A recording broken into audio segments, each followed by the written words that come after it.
Boa noite. A gente está ao vivo aqui pelo YouTube e é com muita honra que eu começo esse Nutrology Live de hoje com a doutora Andréia Pereira, que é médica nutróloga, doutor Carlos Schiavon, que é médico e cirurgião bariátrico, e a doutora Andréia Levi, que é psicóloga.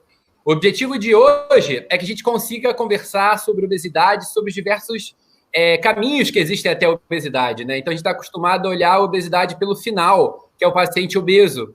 E, na realidade do consultório, a gente acaba não vendo muito bariátrico e o paciente, o médico cirurgião bariátrico, às vezes não vê o paciente do consultório e a gente não vê o médico que está no psicólogo. E a verdade é que todo mundo tem todos esses formatos e se a gente não tratar o paciente, não der informação de qualidade, o paciente vai avançando.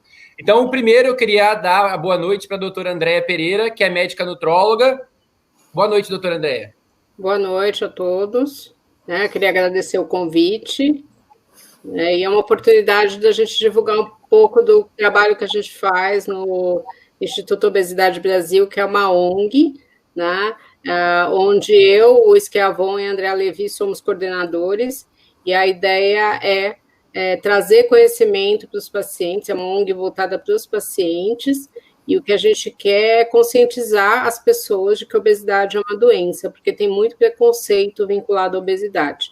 E trazer informação de qualidade, né? Coisas embasadas cientificamente, não informações de receitas milagrosas, nem informações falsas. Vou trazer primeiro boa noite da Esnilda aqui. Ó. A Esnilda está com a gente todo dia dando boa noite.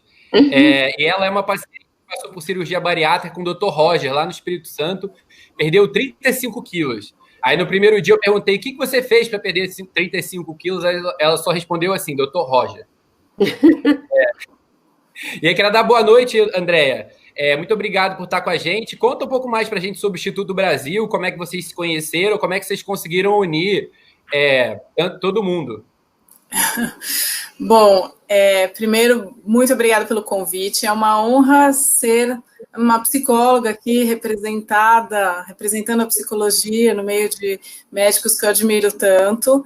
Essa parceria foi muito natural, a gente criou o Instituto Obesidade Brasil pelas afinidades que nós temos em relação a pensar a obesidade, né? Em pensar a obesidade como uma doença, em transmitir, como a doutora Andréia já falou, transmitir conhecimentos científicos, embasados e sem loucura, e a gente poder dar para esses pacientes recursos e ferramentas baseado em fatos reais para que eles possam tratar uma doença que é tão dura, que é crônica e que o tratamento é para sempre multidisciplinar. Então, a psicologia entra no tratamento da obesidade de uma maneira fundamental, né? A saúde mental está totalmente ligada ao estresse que a própria obesidade gera e vice-versa, né? Então, a gente precisa abordar esses pacientes de todas as maneiras e com profissionais especializados. Então, assim surgiu o Instituto Obesidade Brasil. A Esnilda já me corrigiu aqui, dizendo que ela emagreceu com o Roger sem cirurgia. Então, já tomei o primeiro chão de orelha. Aí, doutor Carlos, tá bom. Senhor cirurgião metabólico, cirurgião bariátrico, explica pra gente, seu boa noite, mas explica pra gente qual que é a diferença, então, entre cirurgia bariátrica, metabólica, como é que a gente entende isso, como é que a gente deve falar? Bom, boa noite a todos os ouvintes, boa noite, Andréia e Gioreli. Obrigado por poder participar aqui dessa live. Eu acho que é fundamental a gente cada vez mais discutir obesidade. Eu estou muito feliz com a nossa ONG, com o Instituto Obesidade Brasil, que se propõe a ajudar as pessoas que sofrem com essa doença, né? E já tentando responder sua pergunta, o termo cirurgia metabólica é um termo relativamente novo, né? E ele surgiu quando... Eu acho que o sinal do Dr. Schiavon está um pouco ruim, ó. Eu vou tirar ele e vou colocar de volta. E aí queria passar a pergunta para as duas Andréias responderem. Eu acho que ele voltou. Está ruim o sinal? É o sinal. Agora eu acho que tá bom, eu estou te ouvindo bem. Tá. Já vai voltar. Andréa, Levi, me explica um pouco assim, às vezes o paciente procura vocês com queixa de depressão, né? E até que ponto é uma depressão mesmo? Como é que faz para investigar se isso não é uma carência nutricional? Por isso a abordagem é sempre multi e interdisciplinar, né? Todos os profissionais que trabalham com obesidade têm que entender um pouquinho da área do outro, não para atuar na área do outro, mas para saber encaminhar muito bem encaminhado, né? Com alguma frequência, eu recebo no consultório pacientes que fizeram cirurgia já há muitos anos, ou às vezes não tantos anos assim, e eles têm uma queixa de fraqueza, autodeprimido, eu não tenho mais força, não tenho energia. Frequentemente, com algumas poucas perguntas, a gente consegue entender que esse paciente está desnutrido.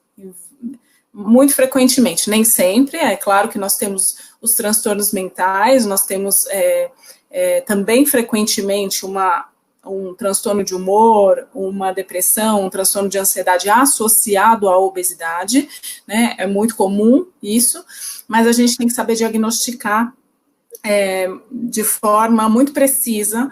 E então, antes da gente psicologizar ou antes da gente encaminhar para uma psicoterapia, quando esse paciente vem parar no meu consultório primeiro, e às vezes acontece isso porque ele fez um bom vínculo comigo no pré-operatório, ou ele nunca passou no pré-operatório comigo, mas alguém da confiança dele indicou, né? Eu consigo perceber que ele está com alguma deficiência nutricional, e aí eu encaminho, né, para a doutora Andréa, por exemplo, checar e avaliar, e frequentemente ele volta com alguma deficiência pós-operatória, que pode ser tardio ou não tão tardio assim de cirurgia.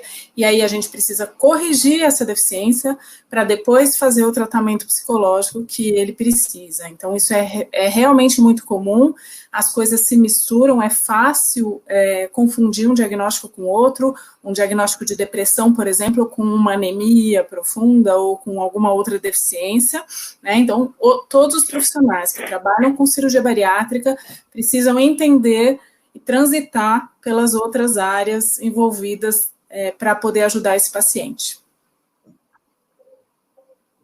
Então, só, né, falando, acho que é a mesma coisa, a gente acaba trabalhando, a obesidade é uma doença crônica com várias causas, ela é multifatorial, então, assim, não dá para a gente atender a obesidade sozinho, né? Então, tanto o paciente obeso quanto o paciente... André, quais são, então, essas...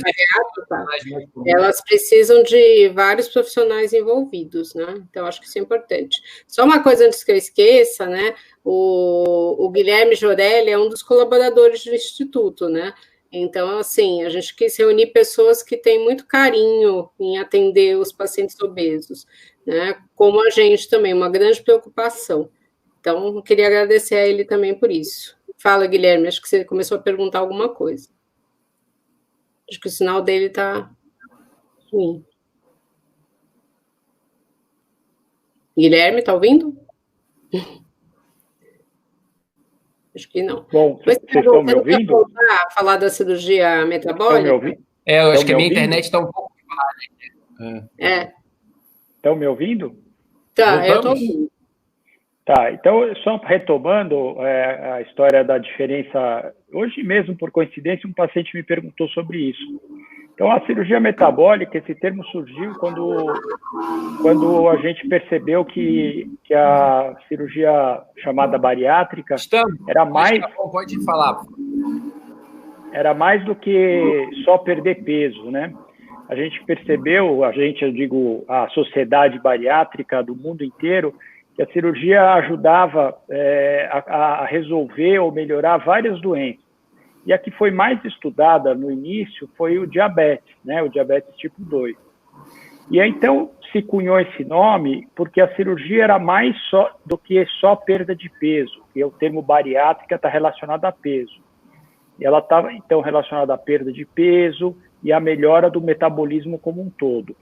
Por isso surgiu esse termo cirurgia metabólica. Eu, pessoalmente, apesar de ainda não ser consagrado na população em geral, eu acho um termo melhor do que cirurgia bariátrica, porque ele mostra mais o que a cirurgia faz, quer dizer, atua no metabolismo do paciente, melhora a perda de peso, ajuda na perda de peso, ajuda no diabetes, ajuda em outras doenças que a gente vai conversar mais adiante, mas como o colesterol, triglicérides, a hipertensão e várias outras doenças.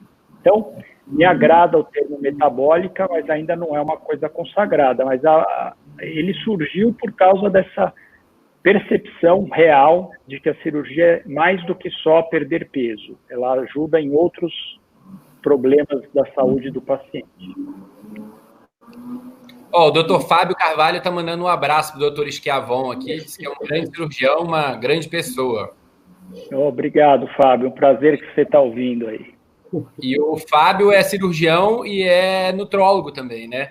E a gente tem visto isso cada vez mais comum, né? Os médicos e os profissionais de saúde estudarem o paciente como um todo. E aí, Andréia Pereira, quando a gente ouve o doutor Schiavon falar, né, a gente lembra muito da realidade que o paciente vê tanta melhora e ele acha que ele está curado. Então, acontece isso? O paciente está curado, pode comer o que quiser e é vida normal? Não, então, isso é uma coisa que a gente tem que falar muito para os pacientes, que a obesidade é uma doença crônica. Então, não é porque ele perdeu peso, seja com tratamento clínico ou com tratamento cirúrgico, que ele está curado da obesidade, ele está tendo um controle. É a mesma coisa da gente pegar um paciente hipertenso, né? Quando ele melhora a pressão, ninguém fala para ele, olha, você está curado, não precisa mais tomar o remédio, não precisa voltar mais. A obesidade funciona da mesma forma. Então, assim, as pessoas têm essa experiência, né? Elas falam, tratamento de obesidade não funciona, porque eu fiz o tratamento, perdi peso, parei de tratar e engordei de novo, né? Porque, na verdade, como doença crônica não tem cura, preciso fazer o tratamento sempre, né?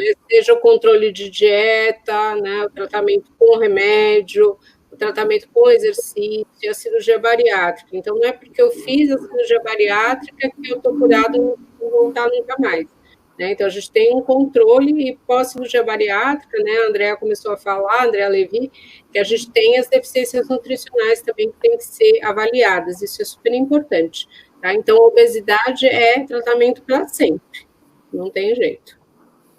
E queria falar com o André Levi sobre o outro lado, né? Quando a gente vê que o paciente passa pela cirurgia e evolui com transtornos, né? Até que ponto é um transtorno alimentar, até que ponto pode ser uma adaptação à cirurgia? Como é que a gente entende isso? Bom, falando especificamente do transtorno alimentar, que pode ser transtorno de compulsão alimentar, ou uma bulimia, uma anorexia, ou outros, acho que uma boa definição do transtorno alimentar e de outros transtornos de adição de comportamento, como jogo patológico, ou compras, ou coisas assim, a gente pode definir que quando a gente não consegue mais controlar aquela coisa, né, seja para muito ou para pouco, nós estamos doentes. Então, seja, transtorno de compulsão alimentar, quando a pessoa tem ataques de compulsão, ela está doente, e quando ela não come, no caso seria anorexia, ela está doente. Essa é uma definição muito simplificada, mas que a gente pode usar também no pós-operatório. O que é muito frequente é que existem muitos transtornos que já existem no pré-operatório e que não foram diagnosticados, né? Não foi feita uma boa avaliação psicológica e ou psiquiátrica no pré-operatório, e esses transtornos não foram identificados. O paciente com obesidade, ele frequentemente é um paciente que também tem algum transtorno psiquiátrico ou psicológico junto. Como eu falei, pelo próprio estresse que a obesidade crônica, a longo prazo, a exposição à doença durante muito tempo causam, né?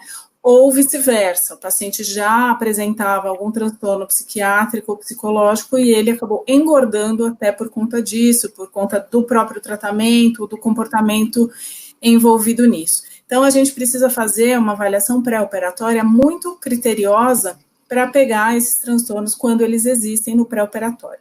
Às vezes, eles não existem, e aí, de fato, a pessoa desenvolve uma forma de se alimentar. Por exemplo, ela tinha um transtorno de compulsão alimentar, mas aí ela, pela restrição gástrica, não consegue mais ter um ataque de compulsão. Então, essa pessoa começa a beliscar, né, começa a migrar a forma de alimentar, de grandes porções para pequenas porções ao longo do dia. Então, nós temos que, primeiro o paciente tem que saber que ele tem que falar com a gente sobre o padrão de alimentação dele, porque isso vai fazer com que nós possamos ajudá-lo de uma forma que, se não for feito esse diagnóstico, a gente não pode ajudar. Segundo lugar, também a gente tem que trazer para uma certa normalidade da adaptação de pós-operatório, a forma de se alimentar, né?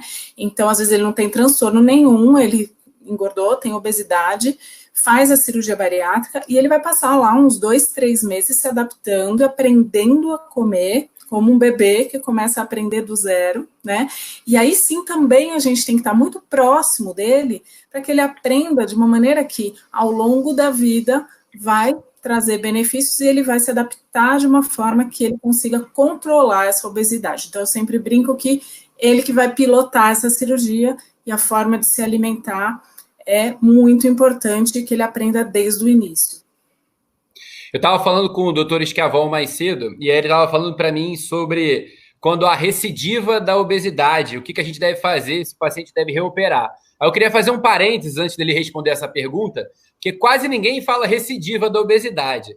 Todo mundo gosta de falar reganho. E eu acho esse reganho uma palavra muito feia, né? Nem existe, na verdade, essa palavra em português. Mas todo mundo fala o tempo todo reganho, reganho, reganho, que vem lá do regain, né? E eu achei mais chique falar recidiva. Posso falar recidiva? Deve. Deve. Aí assim a gente vai também fortalecendo essa ideia de doença crônica. Isso é fundamental. Mais uma vez é um termo consagrado, o reganho, mas além de ser um termo, um aportuguesamento de uma palavra inglesa, ela carrega um estigma na minha visão, né, que é a coisa do peso, né? Quer dizer, você reganhou, você teve insucesso, reganhou tudo que você perdeu. Então, para mim, reganho de peso carrega, além de tudo, um estigma que a gente tenta combater na doença da obesidade, né? Eu acho que a Andrea já falou bastante bem aí de aspectos psicológicos. A recidiva da obesidade, ela pode ocorrer com qualquer tratamento, inclusive o cirúrgico, né? Ela é multifatorial, a ideia de que ela seja só porque o paciente voltou a comer errado não é um conceito que a gente tem atualmente. É lógico que a alimentação sempre está presente, o fato de ter uma alimentação talvez não tão adequada, ela está presente na recidiva da obesidade, mas a gente sabe que tem múltiplos fatores que tem a ver com o metabolismo do paciente, tem a ver com aspectos psíquicos, tem a ver com o ambiente, tem a ver com a idade do paciente, com o sexo, com várias coisas que às vezes acabam ajudando a ter essa recidiva, né? E eu acho também que a solução cirúrgica, ela é meio simplista e a gente sabe que o resultado nem sempre é tão bom. Então, eu acho que hoje a recidiva da obesidade, mais do que nunca, tem que ser tratada de forma multidisciplinar, né? Eu acho que o nutrólogo, o endocrinologista, o preparador físico, a psicóloga, a nutricionista, todos devem participar desse tratamento, porque eu acho que a gente vai ter mais sucesso com esse tratamento multidisciplinar. E a cirurgia, não que ela não possa ser realizada, uma segunda cirurgia, porém tem que ser muito bem indicado e avaliado antes de propor um tratamento cirúrgico na recidiva da doença, né? Então, eu acredito que a gente tem que tentar sempre tratar esse quadro como recidiva, que eu acho que é mais adequado, e também pensar que o tratamento tem que ser multidisciplinar, não é uma questão só do cirurgião ir lá e fazer uma nova cirurgia. Acho que isso é fundamental.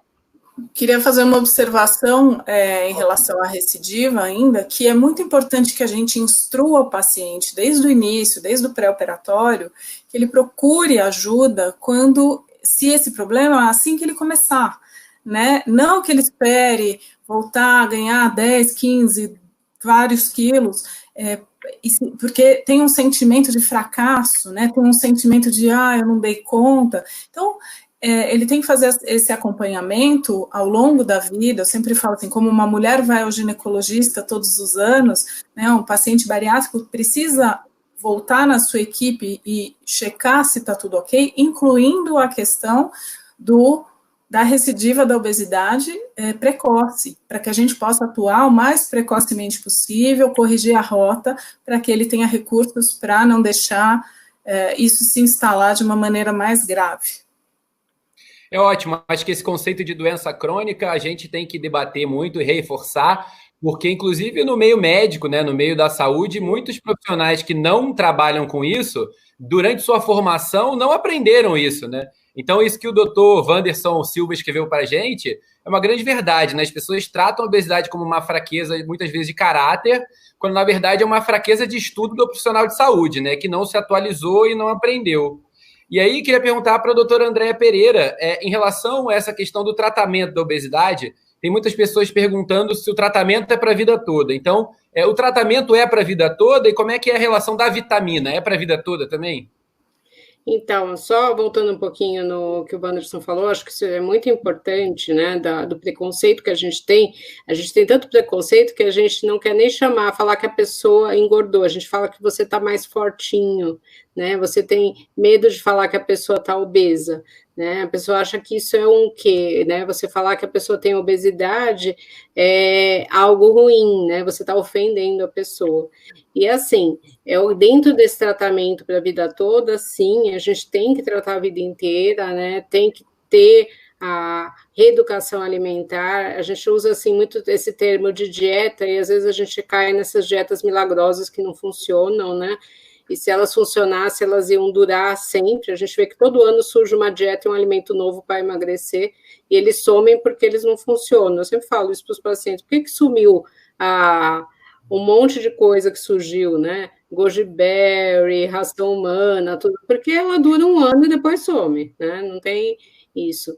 E assim, no paciente bariátrico que faz a cirurgia, uma das do porquê que ele emagrece é você diminuir a absorção dos alimentos, isso também é diminuir a absorção das vitaminas e dos micronutrientes. Então, muitas vezes, sim, o paciente tem que fazer essa reposição o resto da vida.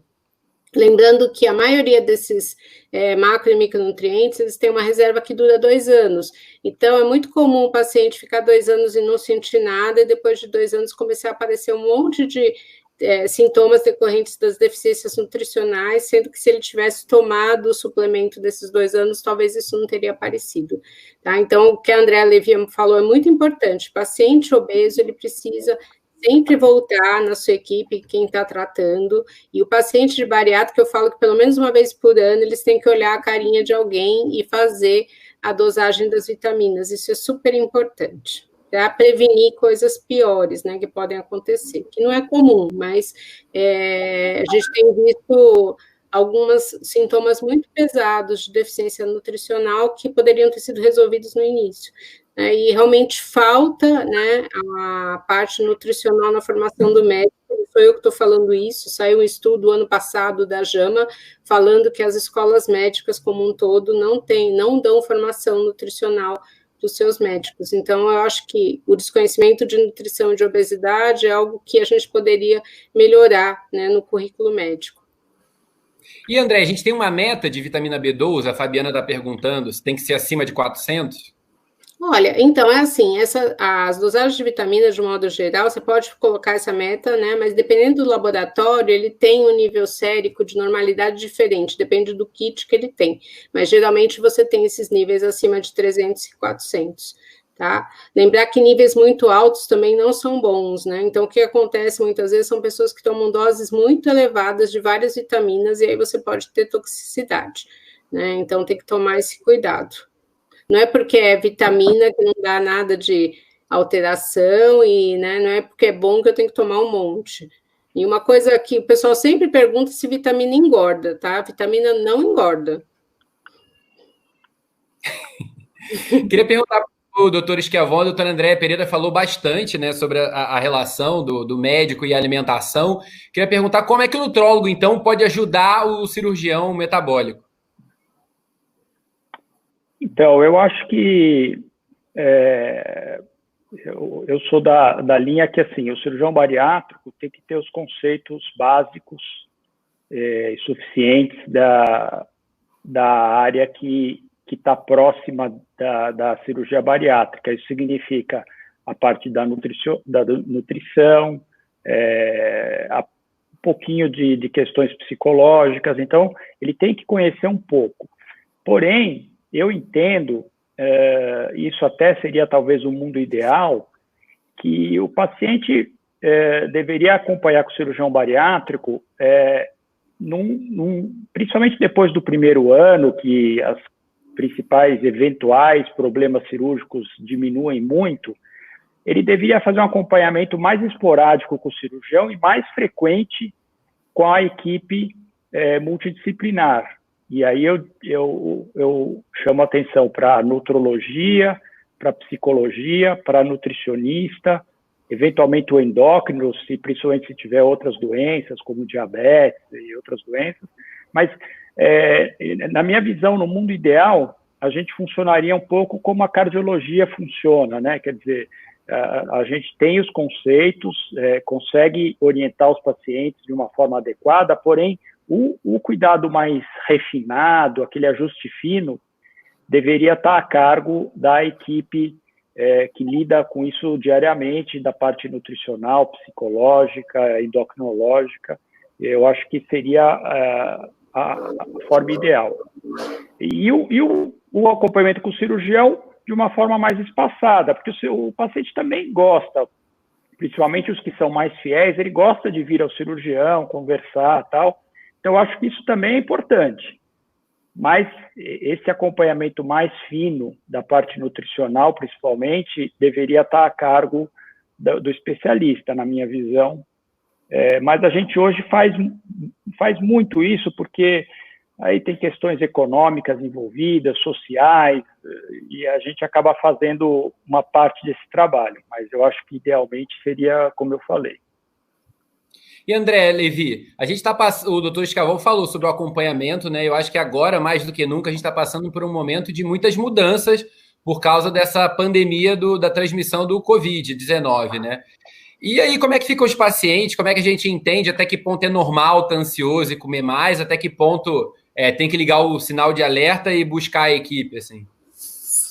Olha, eu digo que nesse momento o nosso cérebro está funcionando em modo alerta, né? Quando a gente está, por exemplo, num avião e está passando por uma turbulência, o nosso cérebro automaticamente ele começa a tentar buscar saídas. A gente sabe que tudo que a gente tem para fazer é ficar quieto com o cinto amarrado, mas é natural que a nossa cabeça queira buscar saídas. Até 2, 3 meses atrás, antes da pandemia, a gente estava vivendo uma vida que a gente chamava de normal, que não existe mais, e que nós sabíamos que a gente podia, vou tomar um café com uma amiga, hoje eu estou estressado, eu vou sair, hoje eu vou na minha terapia, hoje eu vou ao médico, hoje eu vou correr no parque, e hoje nós, de fato, não podemos, né? Tem muita gente que está realmente muito ansioso com isso, e é totalmente compreensível, porque a gente está vivendo uma situação peculiar, para dizer o mínimo, única no mundo, que nós nunca vivemos. É claro que a forma de se alimentar, de viver, de dormir, de acordar, de se exercitar mudou para quem está cumprindo, né, o isolamento social, ficando em casa. É muito importante que a gente não entre em pânico, porque o modo pânico faz a gente desorganizar tudo e não tem uma saída de fato que a gente possa mudar grandes coisas, né? Então eu sugiro a gente manter a calma, claro que se cuidar, se preservar, tomar todos os cuidados que quem pode não sair, não saia, né? E cuidar da alimentação em casa, tentar manter uma rotina. O nosso cérebro se sente seguro com uma rotina, né? Então, é impossível manter a rotina que existia, mas pelo menos uma mínima rotina de acordar, de fazer os seus rituais de higiene, de alimentação, de exercício. A gente desestressa o nosso corpo quando a gente coloca ele em exercício, coloca o cérebro para funcionar, coloca as endorfinas para circular. Então, é muito importante que, nesse momento, a gente recebeu muitas ligações de pacientes preocupados se o paciente bariátrico corre mais risco com o Covid-19. Acho que é importante a gente falar disso aqui também, a gente já respondeu em alguns outros lugares, mas é importante a gente dizer que o paciente que emagreceu, que está com suas doenças associadas, suas comorbidades em ordem, que está com a sua parte nutricional suprida, que ele não corre mais risco do que alguém que não fez a cirurgia ou que está obeso de fato. Então, não, o paciente bariátrico ele não corre mais risco, e eu sugiro até psicologicamente manter alguma rotina, porque isso traz uma sensação de segurança emocional enquanto a gente está passando por essa turbulência bem grande. André Pereira. Então, queria complementar, que é o seguinte, né? Eu vi uma pesquisa aqui em Nova York, por exemplo, os livros de gastronomia estão esgotados, né? Porque as pessoas estão em casa e elas estão tendo que cozinhar. Então, eu sei que é um momento difícil para todos, mas às vezes é uma oportunidade, né? Da gente começar a fazer uma comida mais saudável, porque geralmente, né, a gente está trabalhando, a gente come na rua, come correndo, às vezes come no trabalho, né? Então, assim, tem muitas pessoas muito preocupadas, mas eu tenho visto alguns pacientes falando, nossa, eu estou conseguindo me alimentar melhor, eu consegui aprender a fazer coisas novas, né? Tem vários chefes e pessoas ensinando coisas práticas para fazer em casa, né? Então, eu acho que isso pode ser uma oportunidade para você também se cuidar melhor. E eu acho que é um momento de reflexão mesmo, né? As pessoas estão muito pensando, nossa, mas será que eu precisava de tanta coisa que eu tinha antes? Será que eu precisava sair tanto? Né? Será que eu não poderia cuidar, ficar um pouco mais com a minha família? Né? Tem gente até brigando com a família porque não tinha nenhum convívio, né? E agora está ficando direto com a família e viu que tem alguns problemas aí. Então, acho que pode ter uma oportunidade para resolver problemas, né? Para se pensar e tentar melhorar para quando esse período acabar, porque ele vai acabar, né? A gente tem que ver isso, é um período, né? Então, assim, vai acabar e a gente pode sair melhor desse período aí, pensando, aproveitando esse tempo que a gente tem para pensar em coisas para melhorar a nossa vida. André, eu queria que você complementasse um pouco e abrangesse mais, falar sobre a obesidade como um todo, né? Então, a doutora Andréa Levi falou claro que, assim, o paciente que passou por uma cirurgia bariátrica, a princípio, ele está muito melhor do que antes de ter feito a cirurgia, né?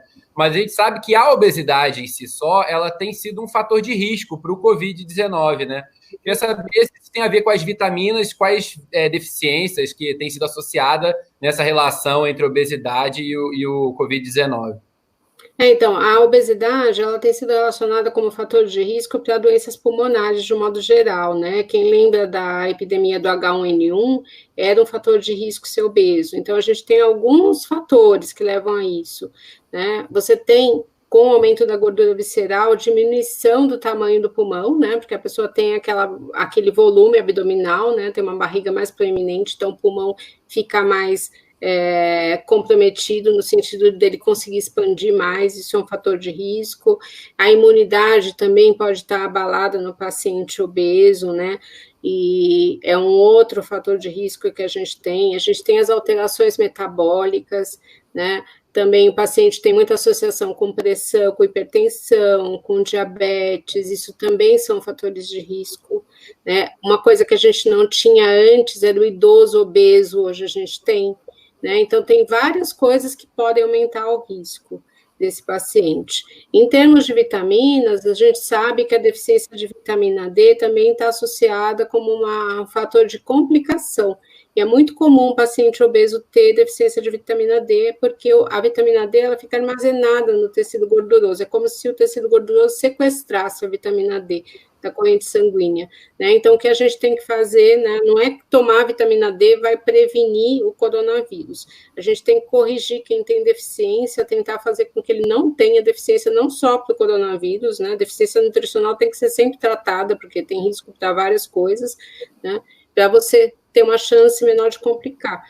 E no caso dos pacientes obesos, uma coisa que a gente tem que lembrar, né? Ele não precisa chegar a ter perder muito peso. Com uma perda de 5 a 10% de peso, a gente já tem melhora das comorbidades, né? Então, isso também pode ser um objetivo nesse período, né? De se alimentar melhor. E uma coisa essencial, se eu estou tratando a minha obesidade, eu não posso parar meu tratamento nesse período, né? Então, se eu estou tomando medicação, se eu estou fazendo dieta, se estou fazendo exercício, não é porque a gente está de quarentena que a gente tem que parar.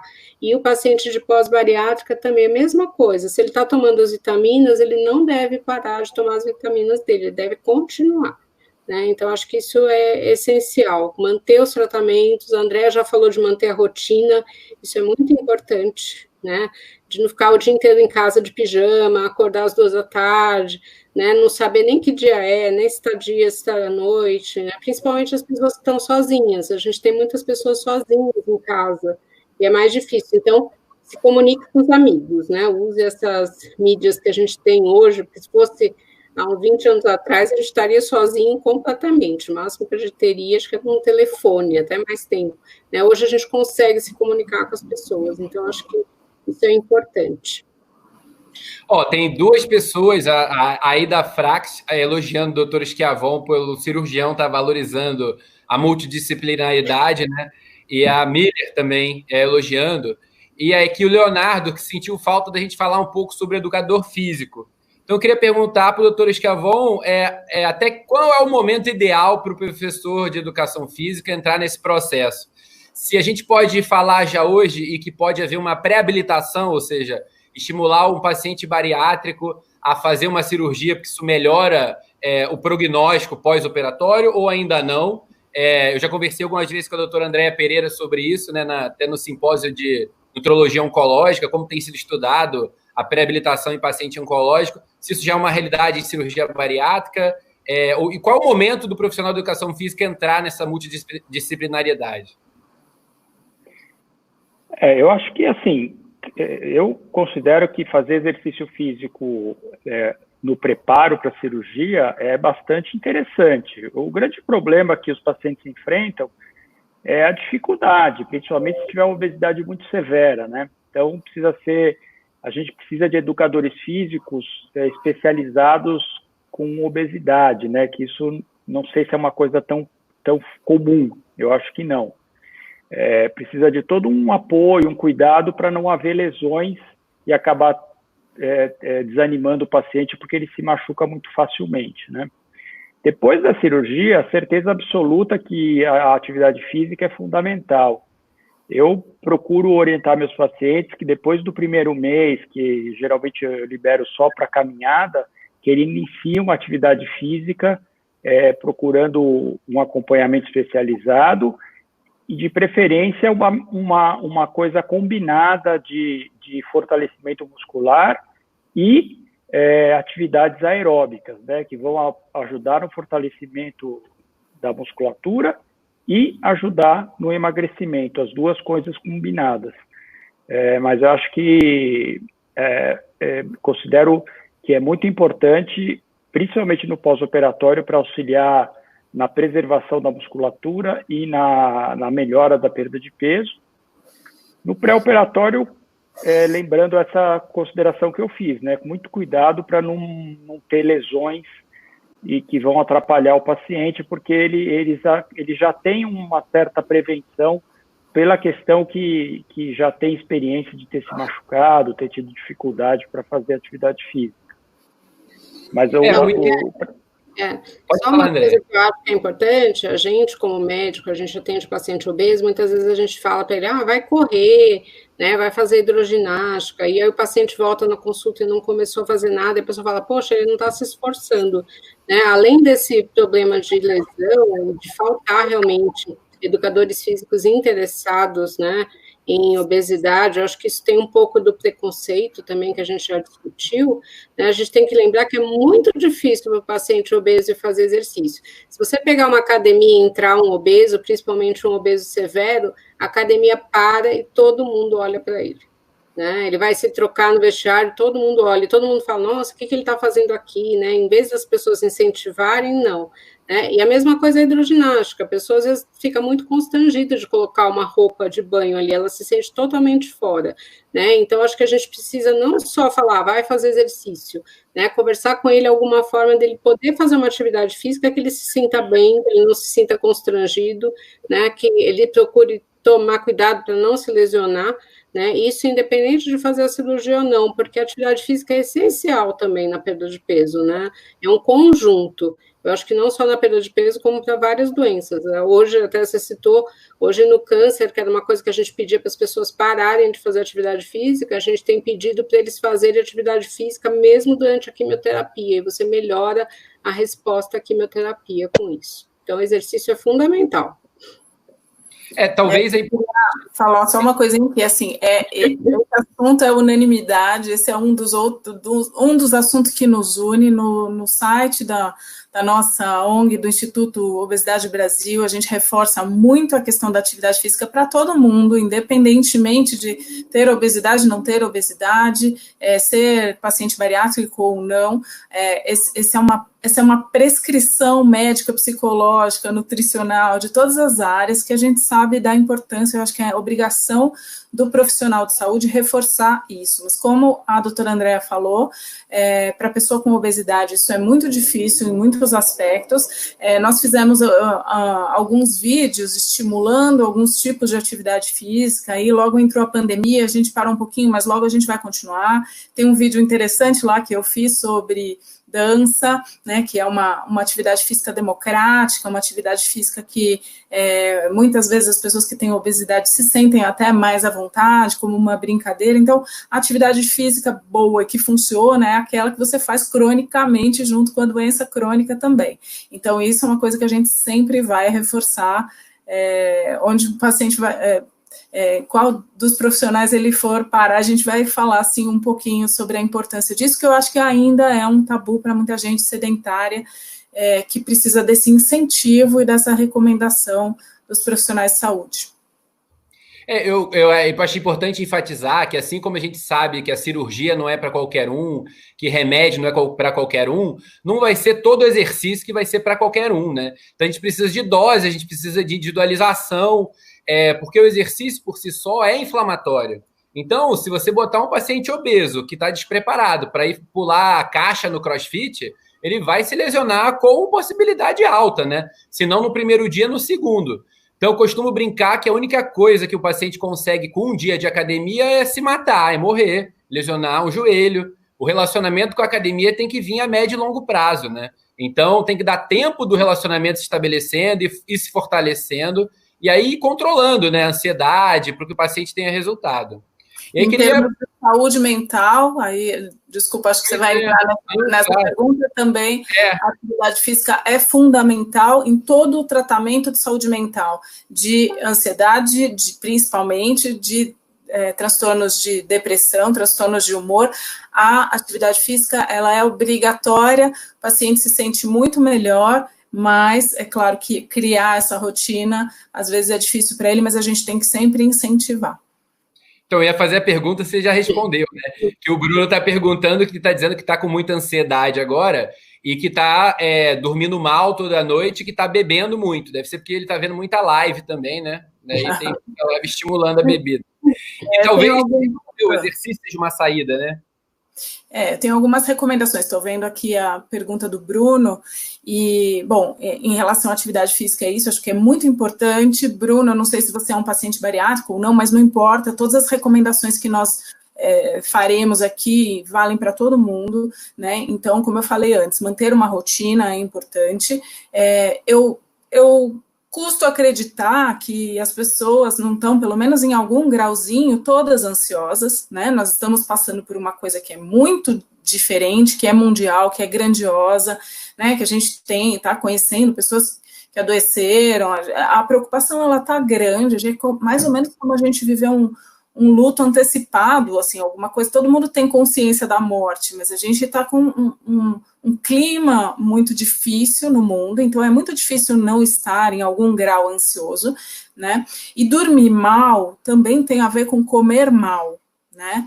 A pessoa que dorme mal, ela se alimenta muito pior, porque o corpo dela entra num estresse que pede comida, ou seja, pede prazeres, na verdade. E aí a gente entra na outra questão que ele colocou, que é o álcool.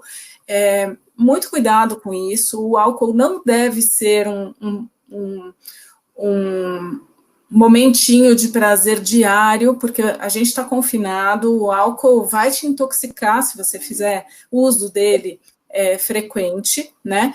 Vai dificultar o sono, porque ele vai dar picos de euforia e depois ele vai dar picos de depressão. Então, o álcool, ele piora tudo isso aí que você está falando, né, Bruno, de ansiedade, de dormir mal, consequentemente de comer mal, e o álcool pode se tornar um problema maior ainda, né, de transtornos de uso de álcool. Então, o que eu sugiro? Hoje nós estamos aqui numa live, você deve estar vendo um monte de lives, a gente está transmitindo informações, e assim como a gente está fazendo lives, as teleconsultas de psiquiatras, de nutrologia, de psicologia, elas estão aí, né? Então, procure um profissional para te orientar, para você tratar, eventualmente, se você tiver com um transtorno de ansiedade mais grave, a gente tem que tratar para que você se sinta melhor e não precise fazer uso desses recursos que vão te intoxicar, que vão piorar o teu quadro. Tá? Aí, doutor Schiavon, o Leonardo está mandando uma pergunta ótima. Como é que fica essa questão da absorção do álcool nos diversos modalidades de cirurgia bariátrica? Isso daí é uma preocupação muito grande dos cirurgiões bariátricos hoje, né? A questão do álcool, com certeza existe uma alteração da absorção, né? Principalmente nas cirurgias que têm o desvio intestinal, mas elas também ocorrem na cirurgia chamada de sleeve, né? Que é só a redução do estômago. Mas ela é mais importante quando você tem o desvio intestinal, você tem uma alteração de absorção que facilita a absorção do álcool e, às vezes, o paciente perde o controle da quantidade mais facilmente, né? Porque fica, vamos dizer, bêbado mais rápido e pode perder o controle mais rapidamente. Eu, hoje, falo para os meus pacientes que eles absolutamente não devem beber. A minha posição hoje é de quase que proibição do álcool, né? Se você tiver um brinde para fazer eventualmente, com uma taça pequenininha, com um golinho pequeno, mas a postura hoje é que os pacientes operados devem evitar de uma forma bem radical a ingestão de álcool, porque existe uma alteração da absorção e isso que acaba facilitando o aparecimento de um hábito etílico maior, né, de um etilismo em alguns pacientes. Então, mais uma vez, a gente tem que prevenir, né, a gente tem que fazer um trabalho de prevenção. Se o paciente começa a beber após a cirurgia, ele deve recorrer aos profissionais da equipe multidisciplinar, ao cirurgião, à psicóloga e até ao psiquiatra, porque às vezes você precisa de medicação para tratar isso, né? Mas é fundamental que se por acaso o paciente operado, por algum motivo, começa a mais frequentemente tomar bebida alcoólica, que ele rapidamente procure a sua equipe ou médicos que estiverem próximos dele para ajudar a parar o hábito, porque realmente, fora o problema do álcool por si só, né, problemas de lesão de órgãos, como cirrose, né, no fígado, existe a questão do peso. A bebida alcoólica normalmente é extremamente calórica e ela vai ser causa de recidiva da obesidade por si só. Então, são dois problemas, o álcool e mais a questão da obesidade. Então, acho que as doutoras podem complementar aí o que eu estou falando, mas fica a mensagem aqui que o paciente operado deve evitar com muita força a bebida alcoólica. Então, uma coisa que... André, falar do doutor Roger, que é o médico da doutora Isnilda, né? Que está parabenizando a gente aqui, e ele também contribui para o Instituto Obesidade Brasil, né? Sim, então, exatamente. É um dos nossos colaboradores. Que é tratando a obesidade com respeito. E aí, outro problema do álcool também que a gente esquece é que o álcool é uma droga que causa dependência, né? Então, não é raro haver o abuso. Desculpa, André, pode complementar. Não, então, eu queria falar que, assim, né, uma coisa que é importante para os profissionais de saúde, muitas vezes, principalmente quem trabalha na área nutricional, a gente pergunta se o paciente bebe bebida alcoólica, né, e a resposta geralmente é bebo socialmente, mas o socialmente, né, varia muito, então a gente tem que quantificar. Né, eu tinha um paciente que ele bebia todos os dias 1 litro de uísque, a resposta que ele me deu é que ele bebia socialmente. Então, se eu não perguntar o quanto ele bebe, muitas vezes a gente não acaba não fazendo esse diagnóstico de abuso, né? O álcool não só para o paciente pós-bariátrica é ruim, para o paciente obeso também, né? Uma das coisas que a obesidade aumenta o fator de risco é para câncer, né? E quando a gente associa o álcool também está associado a vários tipos de câncer. Então, é algo que a gente não deve indicar para nenhum paciente, né? E as pessoas também têm que tomar esse cuidado, porque muitas vezes ele vira uma válvula de escape, e agora, né, nesse período de pandemia, a pessoa sozinha, ela quer relaxar, e é o que a Andrea falou, às vezes você não vai relaxar, você não vai dormir melhor, e você começa com uma taça, e vai aumentando, e por aí vai, né, então, tiveram até relatos de alguns países que a bebida alcoólica ficou esgotada nesse período de pandemia, porque as pessoas estão bebendo muito, né, a gente tem visto lives de incentivo à bebida, lives que as pessoas estão bebendo, então tem que tomar muito cuidado, né, porque a gente está querendo que as pessoas tentem ficar o mais saudável possível, né, então, o meu também, tá, então é isso. Acho que a Andréia ia complementar também. Ó, a doutora Yara Dantas está vindo toda noite, ela falou que se eu mandar um beijo para ela, ela volta. Ela é nutróloga do Rio de Janeiro, então eu tenho que mandar um beijo para ela. E aí vou pedir, André, Levi, para você complementar, e complementar também falando um pouco para a gente como é que a gente deve se relacionar com outro médico ou outro profissional de saúde que acha que gordura é falta de força de vontade. Assim, existe um melhor caminho de quebrar essa ignorância? Bom, como você falou, isso é uma ignorância, a pessoa não sabe, então a gente tem que ter paciência para ensinar, né? Eu acho que é obrigação de todo profissional de saúde que estuda e que se especializa em determinada área, a gente disseminar conhecimento. Esse é um dos nossos objetivos também com o Instituto Obesidade Brasil. Nenhum de nós sabia muitas coisas quando a gente começou a estudar. A gente tem aprendido sobre obesidade muito nos últimos tempos. Eu, por exemplo, trabalho com cirurgia bariátrica desde o século passado, desde 1999, e tudo mudou muito, né? Antigamente, o próprio paciente ia com a ideia de que, vou fazer a cirurgia e está resolvido. E essa ideia de doença crônica, claro, a gente já tem relatos e tem muitos estudos publicados sobre isso, mas isso é uma coisa que ainda é muito pouco disseminada, principalmente entre a população leiga e entre profissionais de saúde também. Infelizmente, a gente ainda tem muitos profissionais de saúde que não sabem tratar a obesidade. Então, o que eu sugiro é assim, por exemplo, eu não trato criança, então se me mandarem uma criança para o consultório, eu vou encaminhar para alguém que trata criança. Se não sabe tratar a obesidade, encaminhe para quem sabe tratar e peça ajuda, vá aprender, né? Não tem nada de errado em não saber, mas tem muito de errado em tratar o que a gente não sabe tratar, né? Isso sim seria uma conduta antiética e iatrogênica, a gente vai causar mais problemas, só que a gente tem que ter consciência que a gente não sabe, né? Nós, como profissionais de saúde, a gente tem que ter plena consciência das nossas limitações. Então, se não sabe tratar a obesidade, busque quem sabe, encaminhe para quem sabe e aprenda, porque mesmo que você não se especialize em obesidade, pessoas com obesidade vão chegar nos seus consultórios de ginecologista, do cardiologista, do psicólogo, que não trata disso necessariamente, mas pessoas com obesidade vão chegar para todos os tratamentos de saúde. E aí aquele famoso preconceito, né, de quem não sabe tratar a obesidade, que a pessoa chega com dor no pé, com unha encravada e fala, porque você é gordo, né? E aí o paciente sai de lá mais traumatizado, ele para de buscar ajuda, ele não adere a tratamentos.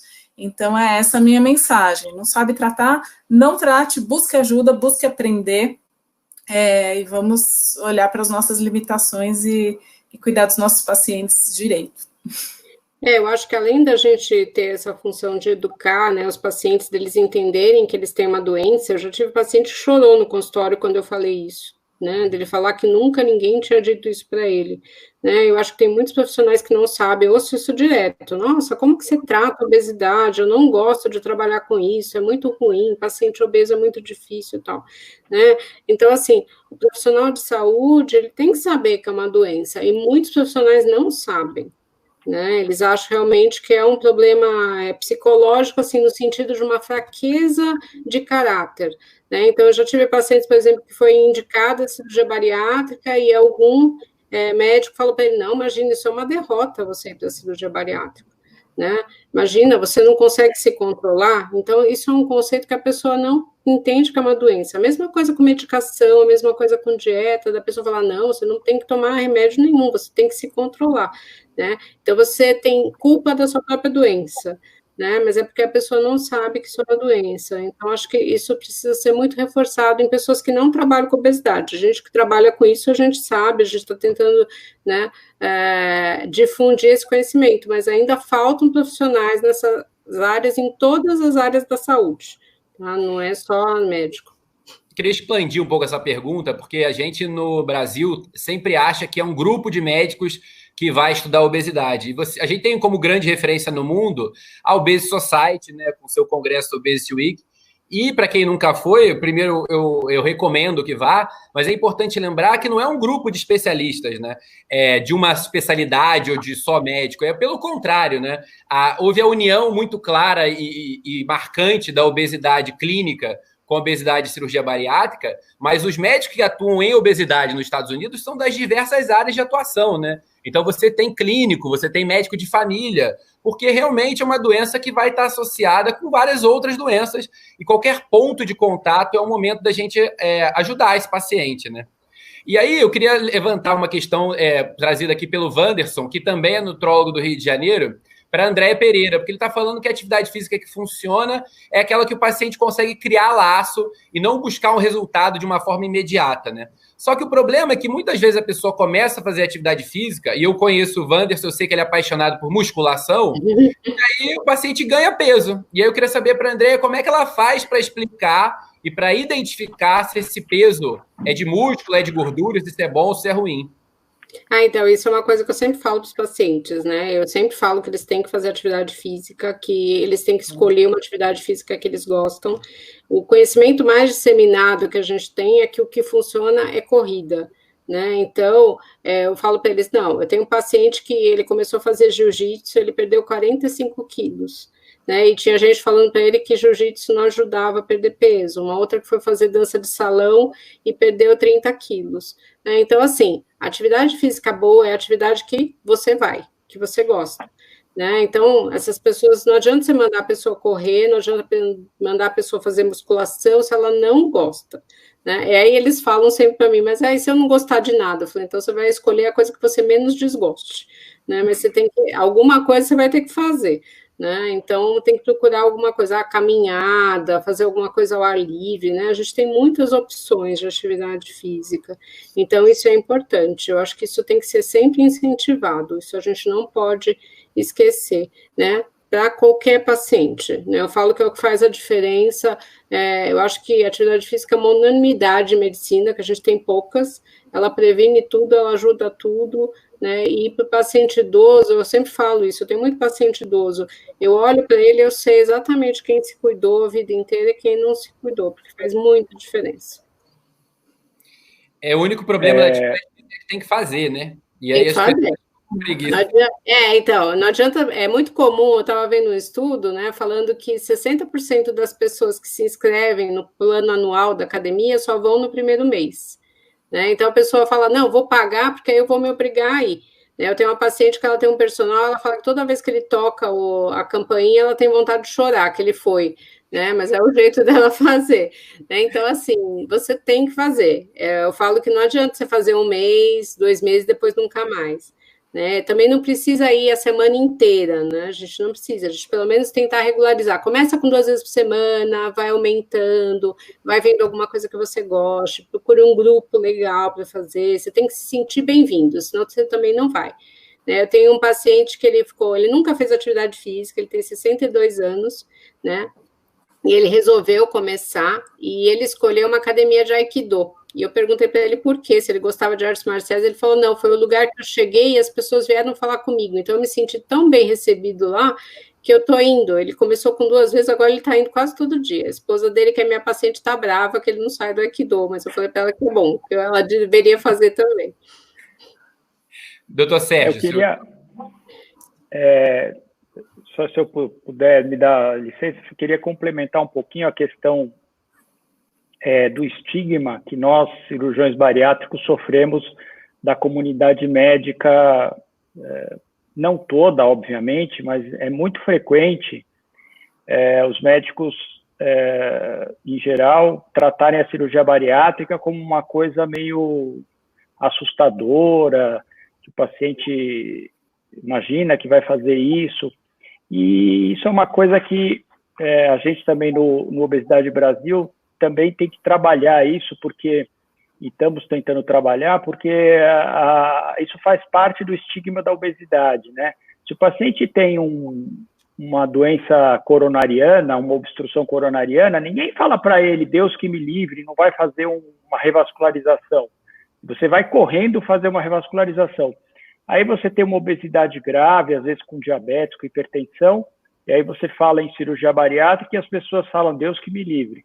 Então, eu acho que todo profissional que trata obesidade tem que disseminar a ideia que a cirurgia é mais uma forma de tratamento, tem as suas indicações precisas, e eu acho que o paciente, quando está bem indicado, ele merece ser submetido à cirurgia e merece que o médico, qualquer médico, ou outros profissionais de saúde, sugiram para ele a cirurgia. Quando você pega um paciente que tem, sei lá, 45 de massa corpórea, hipertenso, diabético, eu acho que é quase uma obrigação você discutir essa possibilidade com o paciente. Ele pode até não querer, mas eu acho que os profissionais de saúde deveriam expor a possibilidade. Então, eu acho isso uma luta que a gente tem, que eu acho que ainda vai ter muitos rounds essa luta, porque ela não é fácil, mas infelizmente a gente vê com frequência o paciente, e até o paciente que chega procurando a gente, cirurgião direto, e comenta que, meu endocrinologista falou de jeito nenhum, cirurgia bariátrica, eu que decidi vir. Então, isso ainda é muito comum. A gente está chegando com 1 hora de live, está chegando nos finalmente, né? Eu queria ler a mensagem de vocês, da Obesidade Brasil, que está deixando uma mensagem muito importante, que a informação é uma arma importante que a gente tem que saber usar nessa luta, né? Eu queria agradecer muito vocês por vocês existirem e estarem unidos nessa luta, porque a obesidade é uma luta dura que a gente apanha de vários os lados. Eu sou médico nutrólogo e eu luto contra a obesidade também, para mim, na minha casa, meus pais, minha família toda. Durante muito tempo, os meus pais trabalhavam com obesidade, as pessoas achavam que eles eram loucos, porque eles estavam querendo tratar a obesidade, como se isso fosse um grande absurdo. E aí o tempo vai passando e a gente vê que, pleno ano 2020, a gente ainda tem o cirurgião sendo criticado por ser cirurgião bariátrico, o nutrólogo sendo criticado por ser nutrólogo de obesidade e o psicólogo também. Ou seja, como o preconceito ainda não acabou e está disseminado, né? Então, a gente precisa do Instituto Obesidade Brasil. Eu sei que vocês defendem o direito do paciente obeso. Eu acho que tem que defender também, e eu sei que vocês defendem, os profissionais que lutam pelo paciente obeso, né? Porque unidos, sem sombra de dúvida, a gente tem mais ferramenta para ir mais longe. Então, eu queria passar primeiro para a doutora Andréa Levi para as suas últimas palavras e meu muito obrigado. Muito obrigada, acho que essa live foi muito esclarecedora para muitas pessoas, acho que esse tipo de informação é preciosa para quem está buscando, né? Muitas vezes o próprio paciente está se sentindo derrotado, o preconceito está aí para quem quiser ver, né? Infelizmente, com a pessoa com obesidade e com profissionais que tratam de obesidade, então a gente não vai desistir não, porque a gente sabe que esse paciente merece profissionais bem preparados para isso, e como você falou, quanto mais ferramentas eles tiverem, e menos preconceito e autopreconceito de tratar a doença, que muitas vezes eles próprios chegam no consultório dizendo, eu não tenho força de vontade, eu não consigo mesmo, né? E frequentemente eu digo, não, eu estou vendo uma pessoa aqui pedindo ajuda. Então, isso a gente vai conseguindo quebrar esse preconceito, conseguindo fazer com que a pessoa consiga entender que ela tem uma doença que merece e precisa ser tratada, né? E vai melhorando a vida das pessoas. Um dos nossos lemas no Obesidade Brasil é mudando vidas, e é assim que a gente tenta mudar vidas, né? Quebrando essa dificuldade, esse muro, essa muralha que tem tanto para os profissionais quanto para os pacientes. São todos bem-vindos lá no nosso site Obesidade Brasil. Muito obrigada, Guilherme. Eu que agradeço. Doutor Carlos Schiavon, queria agradecer muito e passar para o senhor suas últimas palavras. Bom, eu também quero agradecer, porque esse tipo de oportunidade é fundamental para a gente disseminar a ideia de proteger os pacientes que têm obesidade e ajudá-los a serem tratados, né? A palavra pandemia virou quase que um mantra, né? A gente ouve só falar de pandemia, de Covid-19, mas eu quero lembrar que a gente tem várias pandemias, e uma delas, e talvez uma das mais importantes, é a pandemia de obesidade, né?